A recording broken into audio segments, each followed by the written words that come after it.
Welcome into Duval Daily, presented by GymJag.com. I'm Jordan DeLugo. Thanks so much for being here. Friday, March 21st. It is me and my wife's 5-year anniversary. It's also big moving day, today and tomorrow. So the office is packed up. The studio is packed up. So recording this on the phone on the front porch. Last day we're going to be out here. Sorry for the lack of content. I know we've still been getting something out every day this week, but generally we're doing 2-3 videos a day. So I do apologize for that, but next week we should be back to a regular schedule in the new studio, new house. Excited for that. But today I wanted to talk a little bit about Daniel Jeremiah's mock draft for the Jacksonville Jaguars. And DJ is one of the most plugged in guys in NFL media. He's also a former NFL scout. I think he has a really good eye for talent. I think he has his ears in all the right places. Generally speaking, he's one of the most accurate guys when it comes to mock drafts. And quite frankly, what he had for the Jaguars at 5 overall, pretty shocking. So that's what we're going to talk about today. Really appreciate y'all tuning in. If you enjoy the content, please like and subscribe. So Daniel Jeremiah, he had the Jaguars at 5 overall, not trading down or anything like that, at 5 overall, taking edge/linebacker Jalon Walker out of the University of Georgia. And obviously the Jaguars are familiar with taking Georgia defensive players in the top 5. They took Trayvon Walker a couple years ago, 3 years ago. Different regime, right? New regime here in Jacksonville with James Gladstone leading the way. And obviously Liam Cohen as the head coach, Anthony Campanile, defensive coordinator. That's a pick that would shock me, and I cover the draft as well, right? Pretty much full-time over at Rogue Football. Jalon Walker, to me, I don't have a true first-round grade on him. I don't have a ton of true first-round grades this year in general. Somewhere like 15-ish for me. Jalon Walker's not a top 15 prospect for me, but when you talk a little deeper about what Jalon Walker is, I think what you've heard from the Jaguars, James Gladstone, you always hear that intangibly rich football players, right? I think based on what I know about Jalon Walker and based on what you've heard about Jalon Walker, he is incredibly intangibly rich.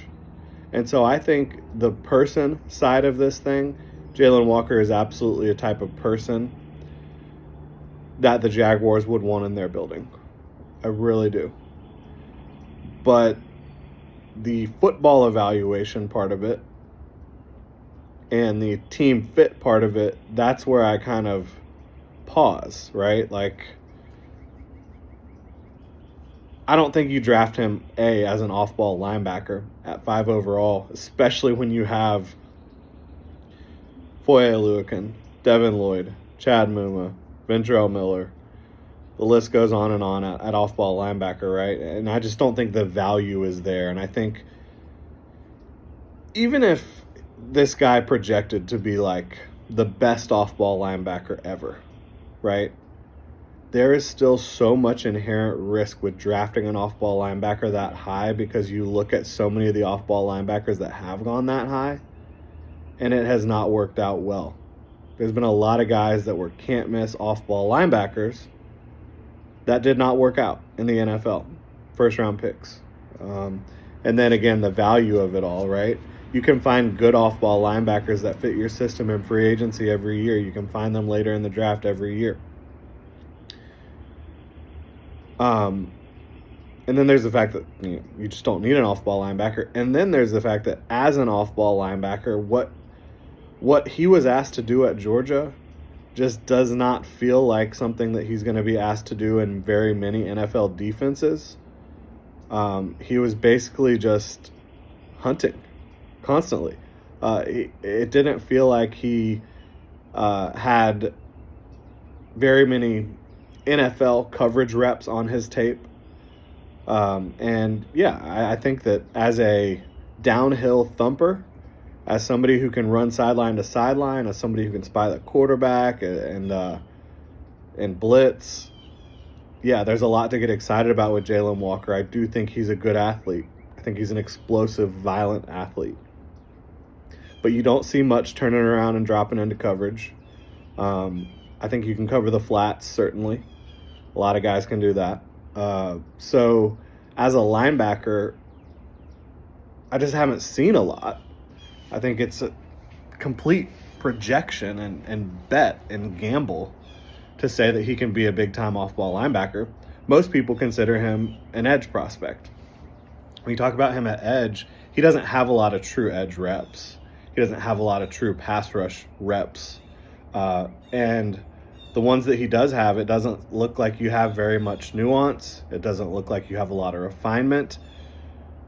And while I think he is a very good athlete, to be the size that he is, which is, like 6'1", 240 pounds, 245 pounds, not great length, you have to be like a Micah Parsons level athlete and football player for it to work. I think one player in the draft who played some linebacker and is projecting at edge and played edge this year actually makes sense in that regard, and that's Abdul Carter. I think he is that level of freaky athlete. I think he does have that level of bend and just pure explosiveness off the ball as a rusher to warrant that type of consideration. I think he should be easily a top 4 pick. I mean, he's the number 2 prospect on my board. He's a first-round prospect. Abdul Carter is for me. Jalon Walker, I don't have in that regard because I see the physical limitations with his size, and I don't think that you have the overwhelming athletic ability and bend and really pass rush skill set in terms of the hand moves, the nuance, the ability to bend at the top of the arc consistently, to cross the face, to win with power. You have seen flashes of those things. I just haven't seen it nearly consistently enough to sit here and say, with this guy being undersized, underdeveloped, I don't think that there's enough on tape to make that bet. Do I think he should be probably in this class? Some team take him in the top 20, top 25, probably. I personally wouldn't, because I just think there's too much projection. There's a lot of really good players that I think I know what I'm getting a little bit more that do have even more upside than what they've shown athletically, where I wouldn't be in on him nearly this high. And so that gives me a lot of pause. I think the Jaguars will feel the same way. And again, they are going to like the person part of it. They're going to like the person they would be dropping into the ecosystem. But I think from a football evaluation, it would really surprise me if this Jacksonville Jaguars regime, James Gladstone, Liam Cohen, we've seen what the Rams like to do. The last couple years, James Gladstone has been a huge part of that. I don't feel like Jalon Walker fits the mold of what the Rams have done early in the draft the last couple years at all. I could be wrong. Maybe the Jaguars do take Jalon Walker at 5, but then you have this entire other aspect of it. If he's playing edge, how does that work? You're drafting a underdeveloped edge player to be your edge 3, right? At 5 overall, when you have needs at safety, corner, interior defensive line, interior offensive line, wide receiver, and you're going to take an underdeveloped edge / linebacker at 5 overall. I don't see that happening. We'll see. We'll see how it plays out. Really appreciate y'all tuning in. Let me know what you think about Jalon Walker and the 5th overall pick in general in the comment section below.